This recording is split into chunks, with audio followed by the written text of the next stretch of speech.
할렐루야. 한 주간 평안하셨습니까? 그렇게 덥더니 그렇게 덥더니 이렇게 또 비가 오고 한 주 만에 날씨가 선선해지고 시원해졌습니다. 아무리 힘들어도 버티면 좋은 날이 온다. 우리 좌우 앞뒤에 계신 분들에게 한번 인사할까요? 잘 오셨습니다. 예, 잘 오셨습니다. 예. 별로 안 반가우신 것 같아요? 저는 되게 지금 이 순간 너무 반갑고 감사한 마음이 있습니다. 제가 7년 전에 저 멀리 예산에서, 충청도 예산에서 청년부를 담당할 때 제가 담당한 그 청년, 지금은 이제 신학교 신대원 3학년이시고 곧 졸업하는 전도사님이신 우리 전도사님이 어머니와 함께 이 자리 예배에 참석하셨어요. 그래서 너무 반갑고 너무 감사한 마음이 있습니다. 우리 환영한다고 박수 한번 해주시겠어요?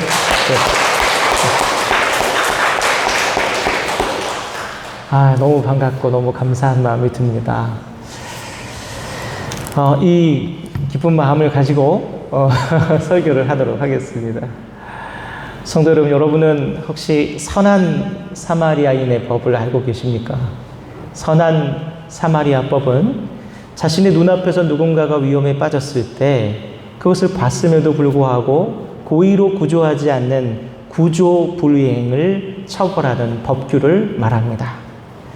그래서 구조거부죄 혹은 불구조죄라고도 해요.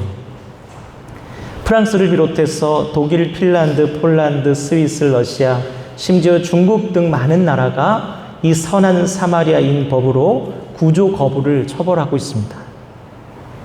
구조 불이행 시에 프랑스에서는 징역 5년 이하, 폴란드에서는 징역 3년 이하의 형을 받을 수가 있습니다. 그런데 현재 우리나라는 이 구조 거부를 처벌하는 그 어떠한 법률도 없는 상황입니다. 몇 년 전 일입니다. 여러분 기억하실지 모르겠어요. 어느 택시기사가 운전 중에 의식을 잃고 쓰러져서 사망한 안타까운 사건이 있습니다. 문제는 당시에 택시에 타고 있던 승객들이 보여준 태도예요. 해외 골프 여행을 가기 위해서 공항으로 가던 중이었는데 택시기사가 쓰러지니까 비행기 탑승 시간을 맞추기 위해서 택시기사에게 긴급 구조를 조치를 하지도 않고 그냥 골프 가방만 챙겨서 공항으로 다른 택시를 타고 간 겁니다. 결국 차 안에 있던 택시기사는 안타깝게도 사망을 합니다. 너무 화가 나는 사건이고 온 국민이 공분할 만한 사건이지만 이 일로 당시 택시 승객들은 아무런 처벌도 받지 않았습니다. 택시 승객들의 이런 행동이 매스컴을 통해서 알려지면서 전국에서 비난의 여론이 일었어요. 그러자 한 국회의원이 우리도 선한 사마리아인의 법을 입법을 하자라고 해서 발의를 했습니다. 그러나 물론 이 법은 통과되지 않고 국회에서 계속 계류되다가 결국 폐기되었습니다. 바로 이 구조거부죄라는 법률의 모태가 되는 것이 여러분 오늘 본문 여러분이 읽으신 선한 사마리아인의 비유입니다. 저는 오늘 이 시간에 예수님의 이 비유의 말씀의 의미를 우리가 성도가 깊이 있게 한번 새겨보기를 원하고 또 이 말씀을 통해서 우리 주님께서 제자인 저와 여러분에게 진정으로 원하시는 성도의 삶, 제자로서의 삶이 무엇인지를 여러분에게 전달하고자 합니다. 성도 여러분, 믿음은요, 단지 예수님의 구주되심을 내적으로 동의하는 것에 그치지 않습니다. 더 나아가서 예수님의 말씀을 순종하고 우리의 삶으로 살아내는 것이 진정한 믿음입니다.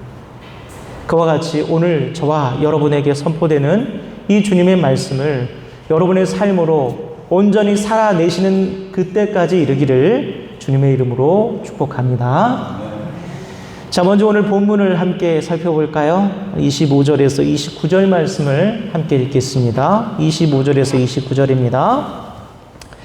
어떤 율법 교사가 일어나 예수를 시험하여 이르되 선생님, 내가 무엇을 하여야 영생을 얻으리이까? 예수께서 이르시되 율법에 무엇이라 기록되었으며 내가 어떻게 읽느냐? 대답하여 이르되 내 마음을 다하며 목숨을 다하며 힘을 다하며 뜻을 다하여 주 너의 하나님을 사랑하고 또한 내 이웃을 내 자신같이 사랑하라 하였나이다. 예수께서 이르시되 내 대답이 옳도다. 이를 행하라. 그러면 살리라 하시니 그 사람이 자기를 옳게 보이려고 예수께 여짜오되 그러면 내 이웃이 누구니까? 아멘. 사마리아인의 비유라고 불리는 예수님의 이야기는 애초에 예수님께서 사람들을 가르치고자 의도하고 하신 말씀이 사실은 아닙니다. 이 비유의 말씀은 어느 율법학자와의 대화 중에 나온 예수님의 응답 중에서 우연히 나온 말씀입니다. 오늘 본문을 살펴보면 율법학자는 예수님께 두 가지 질문을 합니다. 첫째는 무엇을 해야 영생을 얻겠습니까? 살 수 있겠습니까? 그리고 두 번째는 그렇다면 내 이웃은 누구입니까? 여러분, 예수님께 율법학자가 드린 이 질문에 대한 답이 무엇인지 몰라서 한 질문은 아닙니다. 단지 그 어떤 사회적 지위도 명성도 없이 사람들의 입에 오르내리고 주목받기 시작한 한 의심스러운 젊은이에 대한 일종의 시험이었어요. 그 안에는 무시하는 마음이 담겨 있었습니다. 네가 뭘 아냐? 그런데 예수님께서 이 질문에 대해 상응하는 대답이 아니라 오히려 역으로 질문을 던지셔요. 뭐라고 질문하십니까? 율법에 뭐라고 나와 있고 당신은 어떻게 해석하느냐? 대화의 주도권을 잡기 위해 효과적인 방법 중 하나가 바로 상대방에게 그 질문에 역질문을 던지는 것이랍니다. 그래서 일본의 대기업은 신입사원을 면접할 때 임원의 질문에 역질문을 잘 던지는 사람에게 좋은 점수를 준다고 해요. 이 율법학자는 예수라는 이름의 이 젊은이의 역질문에 자신이 말렸구나 라는 생각이 들면서도 마지못해서 대답을 했습니다. 뭐라고 대답합니까? 그 유명한 말씀. 내 마음을 다하며 목숨을 다하며 힘을 다하며 뜻을 다하여 주 너의 하나님을 사랑하고 또한 내 이웃을 내 자신같이 사랑하라 하였나이다. 율법학자의 이 대답은요, 신명기 6장 5절의 말씀과 레위기 19장 18절에 나오는 말씀입니다. 유대인들은 모세오경을 율법서라고 부릅니다. 그리고 바로 그 율법서를 연구하는 사람이 이 율법학자예요. 과연 율법학자일까요? 정확히 그는 하나님의 율법에 나타난 그 본질과 정신을 꿰뚫고 있었습니다. 그런데 이 율법학자는 이 대화의 모양새가 마치 예수님이 선생님 같고 율법학자인 자기가 학생 같다라는 그런 느낌이 들어서 대화의 주도권을 되돌리기 위해서 한 번 더 질문을 합니다. 뭐라고 질문하냐요? 그렇다면 내 이웃은 누구입니까? 바로 이 두 번째 질문에 예수님께서 우리가 잘 아는 그 유명한 선한 사마리아인의 비유를 말씀하신 거예요. 그리고 이 예수님의 사마리아인의 비유는 복음에 있어 핵심적인 가르침입니다. 그리고 유대 사회를 뒤흔들 만한 커다란 메시지가 됩니다. 좋은 질문이 좋은 대답을 이끌어낸다고 하죠. 이 율법학자는 자신도 모르게 예수님의 놀라운 가르침을 이끌어낸, 우리가 이렇게 설교를 할 수 있을 정도로 아주 명장면을 만들어낸 사람입니다. 그렇다면 예수님의 이 선한 사마리아인의 비유는 왜 핵심적인 복음이고 당시 유대 사회를 뒤흔들 만한 놀라운 메시지였을까요? 우리 말씀을 더 깊이 살펴보도록 하겠습니다. 자, 먼저 다 같이 30절에서 31절 말씀을 읽어볼까요? 읽겠습니다. 30절, 31절. 예수께서 대답하여 이르시되 어떤 사람이 예루살렘에서 여리고로 내려가다가 강도를 만나매 강도들이 그 옷을 벗기고 때려 거의 죽은 것을 버리고 갔더라. 마침 한 제사장이 그 길로 내려가다가 그를 보고 피하여 지나가고. 아멘. 예수님의 이 비유 속에 나오는 길이 있어요. 예루살렘에서 여리고로 내려가는 길. 이 길은 실제로 당시에 존재했던 길입니다. 예수님께서 가공한 길이 아니에요. 이 길의 실제 이름은 아둠밈, 피라는 뜻입니다. 왜 길 이름을 피라고 지었을까요? 그 이유는 그곳이 살인 강도들이 자주 출몰하는 우범 지역이었기 때문에 그 길을 아둠밈이라고 지었던 겁니다. 예수님께서 당시 빈번한 이 강도 사건을 가지고 그 소재로 말씀을 하십니다. 예수님께서 강도를 만나 사경을 헤매는 한 유대인들에게 대해서 말씀하셨는데, 율법학자도 그리고 이 말씀을 듣고 있었던 사람들도 유대인이었기 때문에 관심이 있었을 겁니다. 그래, 그런 사건이 요즘 많이 일어나지. 예수님의 이야기 속에서 마침 제사장이 그곳을 지나게 됐습니다. 당시 여리고는 굉장히 큰 도시로 제사장들이 많이 거주했던 제사장 거주촌이었습니다. 그래서 예루살렘과 여리고 사이에 있는 이 아둠밈이라는 길을 자주 사용했어요. 그런데 예수님의 비유 속에서 제사장이 강도 만나 사경을 헤매는 유대인을 외면합니다. 목사가 여러분이 길거리에서 쓰러져 있는데 그냥 보고 쓱 지나가면 여러분 기분이 어떠시겠어요? 정말 화가 나시겠죠? 왜 그랬을까요? 민수기 19장 13절 말씀을 함께 읽겠습니다. 읽어보겠습니다. 누구든지 죽은 사람의 시체를 만지고 자신을 정결하게 하지 아니하는 자는 여호와의 성막을 더럽힘이라.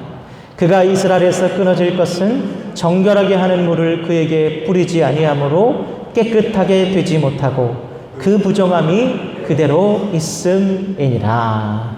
아멘. 여러분, 제사를 드려야 될 제사장에게 중요한 율법이 있습니다. 그게 뭐냐면 정결법이에요. 이 정결법에는 시체를 접촉하면 안 되는 율법이 있어요.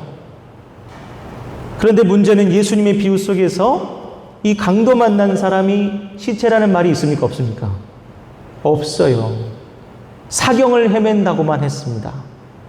때문에 예수님은 이 비유 속에서 이 제사장이 정결법을 핑계로 그 사람을 돕지 않은 것이 아니라 그것을 핑계로 구조하는 일을 회피했다 지적하는 거예요. 강도 만난 자를 외면한 제사장의 모습은 제가 아까 말씀드린 비행기 시간을 맞추기 위해서 택시기사를 내버려둔 그 승객들과 다를 바가 없다는 거예요. 이어서 여러분, 예수님의 비유에 등장한 사람은 레위인입니다. 제사장과 레위인의 공통점이 여러분 뭘까요? 이 둘의 공통점? 바로 제사입니다. 하나님의 백성인 이스라엘에게 있어서 가장 중요한 두 가지는 바로 여러분 제사와 율법이에요. 왜 그렇습니까, 여러분? 제사는 죄 용서를 위해서 필요하고 율법은 거룩한 삶을 살기 위해 필요한 거예요. 이 두 가지가 있어야 영생을 얻는 거예요. 성도분, 그런데 앞서 율법학자가 뭐라고 말했습니까? 어떻게 해야 영생을 얻을 수 있겠느냐는 이 질문에 하나님을 사랑하고 이웃을 사랑해야 한다. 그렇게 스스로 답하지 않았습니까? 그럼 이 말이 무슨 뜻입니까? 결국 하나님께서 모세를 통해 전하신 이 제사와 율법은 하나님을 사랑하고 형제를 사랑하기 위해 필요한 것이다. 그런데 예수님의 이야기 속에 나오는 제사장과 레위인이 어땠습니까? 그는 정작 이 위기에 빠진 이웃에게 아무짝에도 쓸모없는 사람이었어요. 제사와 율법 자체가 하나님을 사랑하기 위해서, 이웃을 사랑하기 위해서 있는 것임에도 그 제사를 드려야 해서, 그 율법을 지키기 위해서 위기에 빠진 이웃을 못 구하겠다는 것은 여러분 얼마나 모순된 일입니까? 호세아 6장 6절의 말씀 우리 함께 읽겠습니다. 호세아 6장 6절 말씀입니다. 나는 인애를 원하고 제사를 원하지 아니하며 번제보다 하나님 아는 것을 원하노라. 아멘.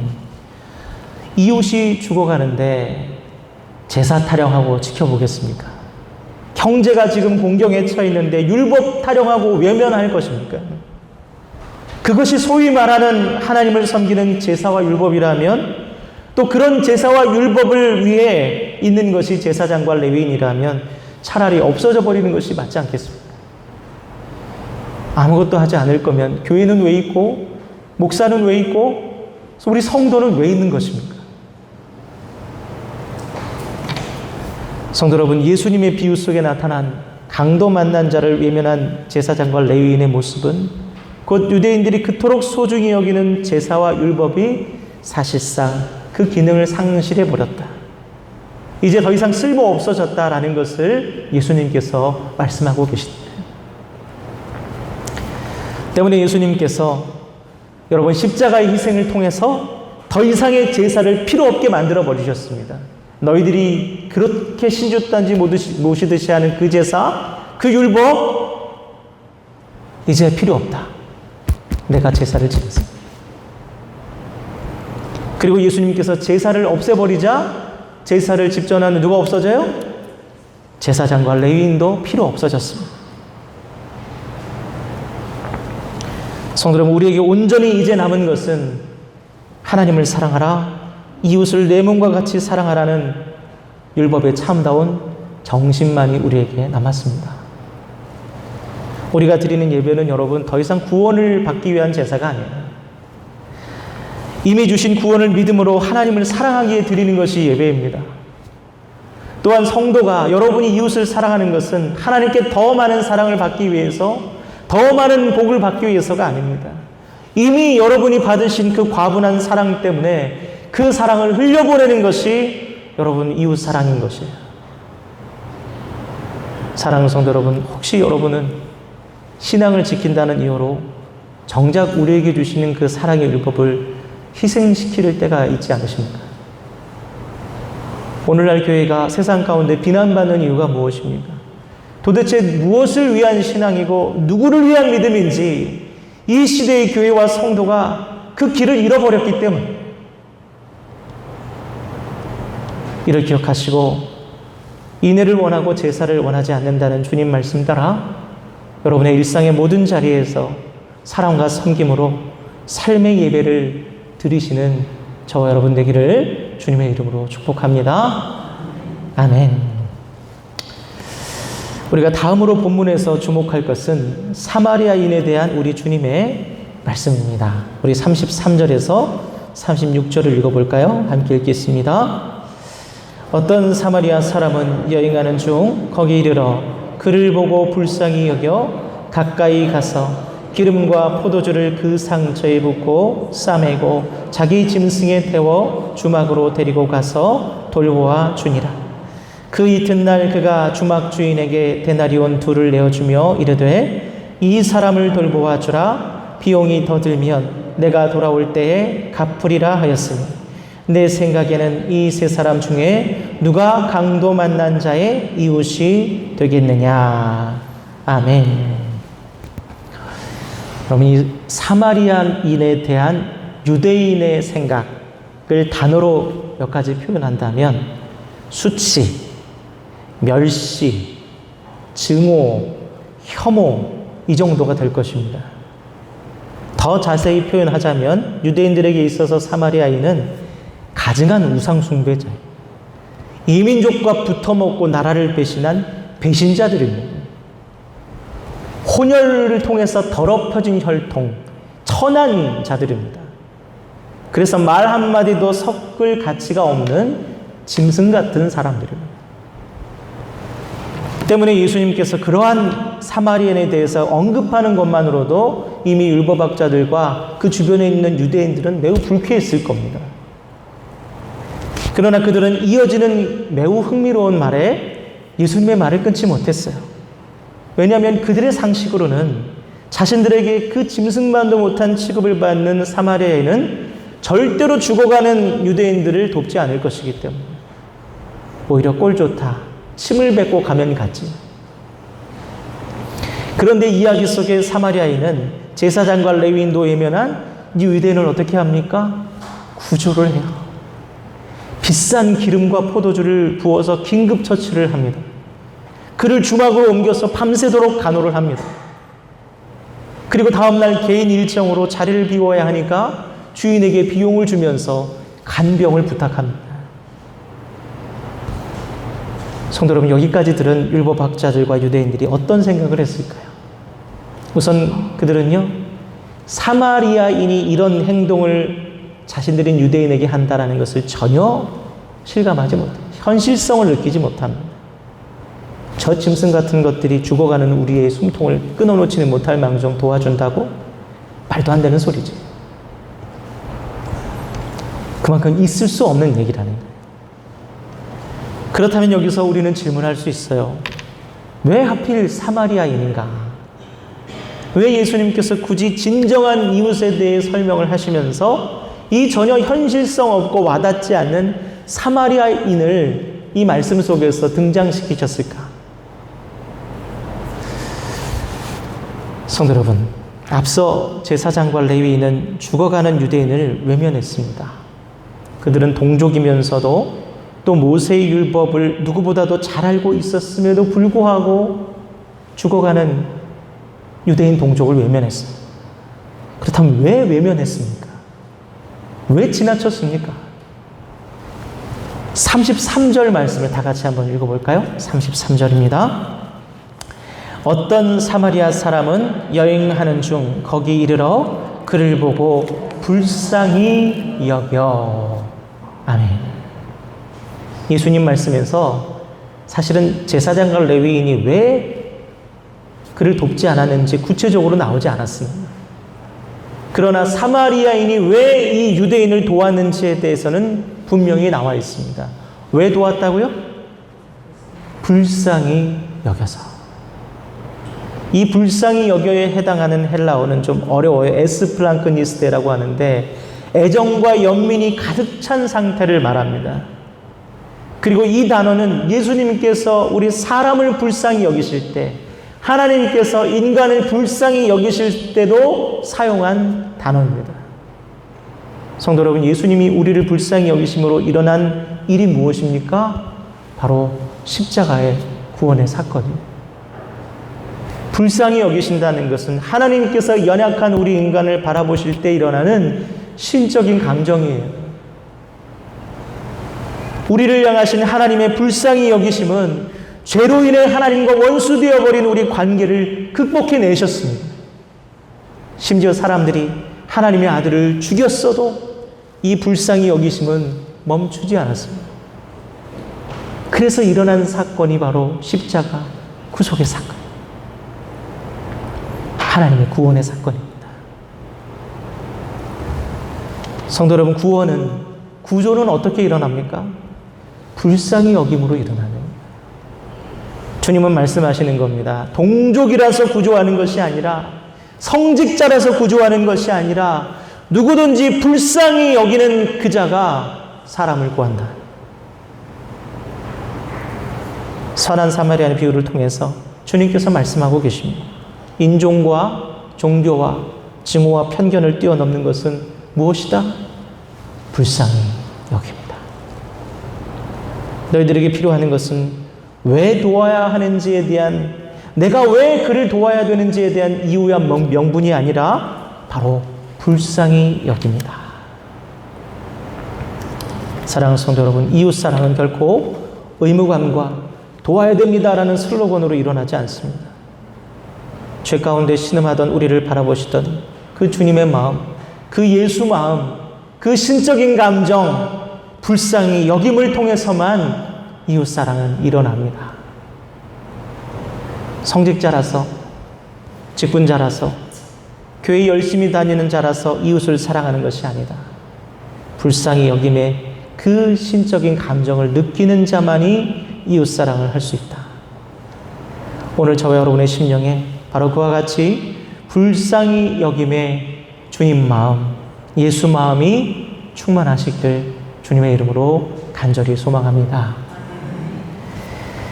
이제 마지막으로 비유를 통해서 우리 주님께서는 우리 이웃에 대해서 새롭게 정의하셨다는 것을 우리는 확인할 수 있습니다. 우리 36절에서 37절 말씀을 읽어볼까요? 함께 읽겠습니다. 내 생각에는 이 세 사람 중에 누가 강도 만난 자의 이웃이 되겠느냐? 이르되 자비를 베푼 자니이다. 예수께서 이르시되 가서 너도 이와 같이 하라 하시니라. 아멘.